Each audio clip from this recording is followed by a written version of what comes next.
अस्सलाम वालेकुम फ्रेंड्स, क्या हाल है। मैं हूं आपके साथ अदनान और आज हम बनाएंगे मटन पुलाव, वो भी बिल्कुल देग स्टाइल में।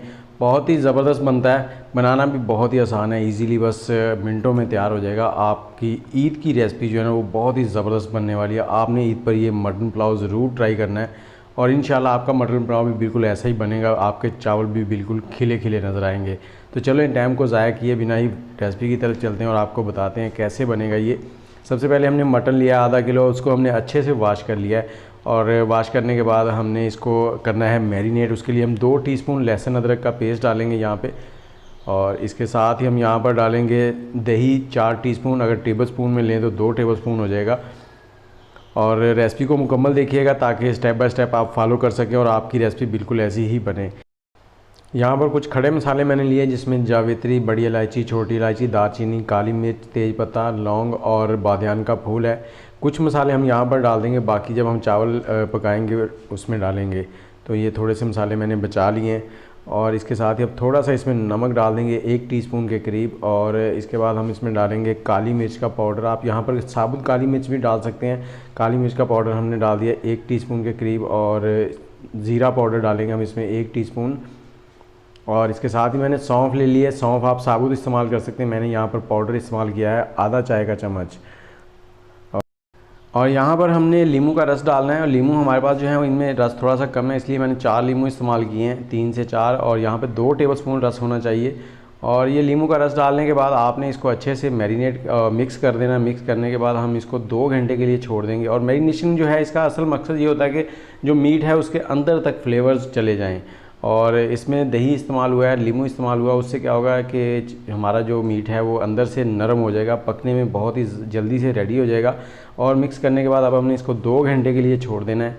2 घंटे के बाद हमने लेना है प्रेशर कुकर और उसमें ये मीट डाल लेना। और इसके साथ ही हमने आधा लीटर पानी लिया है 2 कप के करीब, उसको उसी बाउल में हमने इस तरह से डाल के कुकर में डाल दिया ताकि सारे जो मसाले हैं वो कुकर में चले जाएं। और इसको एक बार मिक्स करेंगे। उसके बाद आपने ढकना लगाना है। ढकना लगाकर आपने इसको हाई फ्लेम पर 12 मिनट तक पकाना है। सीटी बजने के बाद आप टाइम नोट करें, सीटी बजने से पहले कभी भी टाइम नोट ना करें। और ये 12 मिनट गुजर गए, जब इसकी बिल्कुल स्टीम निकल जाए उसके बाद खोलें, एहतियात किया करें। और ये देखें मटन हमारा जो है वो बिल्कुल रेडी हो चुका है। आप इसको इस तरह छुरी की मदद से टेस्ट कर सकते हैं। छुरी लगाएंगे तो छुरी अगर अंदर चली जाए आराम से तो समझिए आपका मटन रेडी है।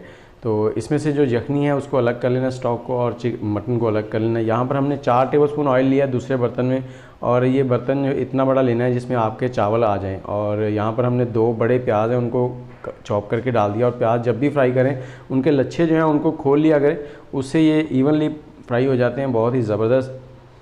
और इसमें से आधे जो हैं वो हमने निकाल के साइड में रख लेने जैसे ही ये फ्राई हो जाएं। आप जितने फ्राई करना चाहते हैं, लाइट गोल्डन या गहरे गोल्डन, तो उस तरह से कर लें। मैंने यहाँ लाइट रखे हैं और जो आधे प्याज हमने निकाल लिए हैं वो आगे इस्तेमाल होंगे, वो मैं आपको बताता हूँ। और इसके साथ ही हम इसमें डालेंगे लहसुन अदरक का पेस्ट 1 टीस्पून और इसको हमने डालने के बाद यहाँ पे 1 से 2 मिनट फ्राई कर लेना है। जैसे ही इसमें से अच्छी सी खुशबू निकलना शुरू हो जाएगी तो हम इसमें 4 से 5 सब्ज़ मिर्चें हैं ग्रीन वाली, वो हमने चॉप करके डाल दिया। आप अब जितना तीखा पसंद करते हैं उसके हिसाब से डाल लें।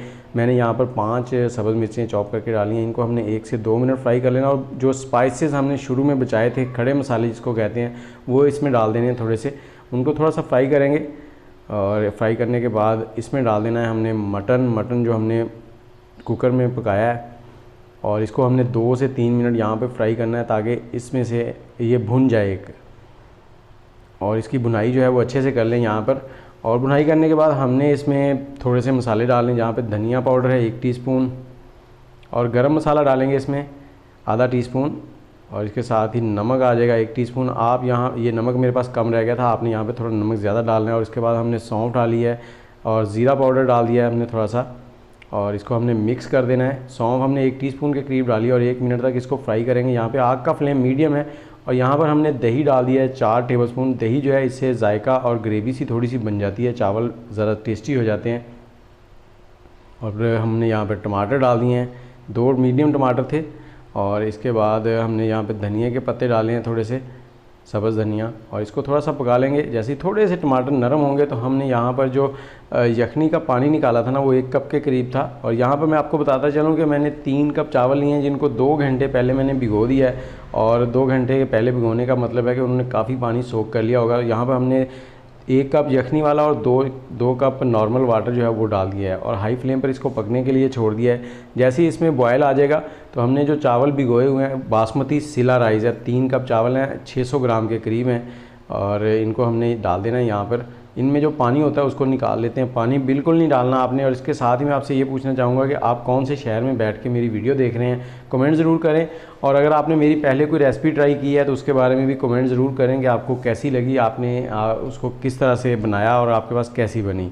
और जैसे ही इसमें बॉयल आ जाएगा तो हमने इसको 80% तक पकाना है। पानी जैसे ही ड्राई हो जाएगा ना 80%, तो हमने इसके ऊपर दम लगाना है। और इसमें चम्मच आपने ज़्यादा नहीं चलाना, बस 1 से 2 बार ही चलाना है इस दौरान। और दम लगाने से पहले हम इसमें थोड़ी सी चीज़ें डालेंगे, जिसमें 2 सब्ज़ मिर्चें, 2 से 3 सब पुदीने के पत्ते हैं और थोड़ा सा सब्ज़ धनिया डाल देंगे। और इसके ऊपर हमने वो जो ब्राउन प्याज थे ना निकाले वो डाल देने हैं।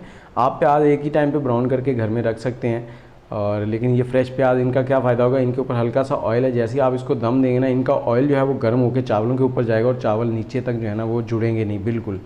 और इसको अब दम लगाना है 20 मिनट के लिए। दम लगाने के लिए आप तवा चूल्हे के ऊपर रखें, तवे को 2 मिनट तक गर्म करें, उसके बाद लो हीट पे इसके ऊपर चावल रख दें और 20 मिनट तक इनको पकने दें। और 20 मिनट के बाद आपने चूल्हा बंद करना है और उसके बाद भी 15 मिनट इनको ऐसे ही रहने देना, आपने उतारना नहीं है। 15 मिनट के बाद आपने जब ये थोड़े से ठंडे हो जाएं, टेम्परेचर इनका कम हो जाए, फिर इसका ढकना खोलना है। और ये देखें हमारे शानदार से चावल जो हैं वो रेडी हैं। उम्मीद है आपको पसंद आएंगे। इस ईद पे ये चावल ज़रूर बनाइएगा और बनाने के बाद मेरी वीडियो को लाइक, शेयर और कमेंट ज़रूर कर दें ताकि आपके फैमिली मेम्बर्स के साथ ये शेयर हो जाए और वो भी इस तरह से चावल बना सकें। ये देखें खिले खिले चावल हैं, बहुत ही ज़बरदस्त हैं, बहुत ही लाजवाब। और आप सबको ईद मुबारक भी हो मेरी तरफ़ से। और ये देखें ईद की शान आपके घर में चावलों से बन जाएगी इंशाअल्लाह।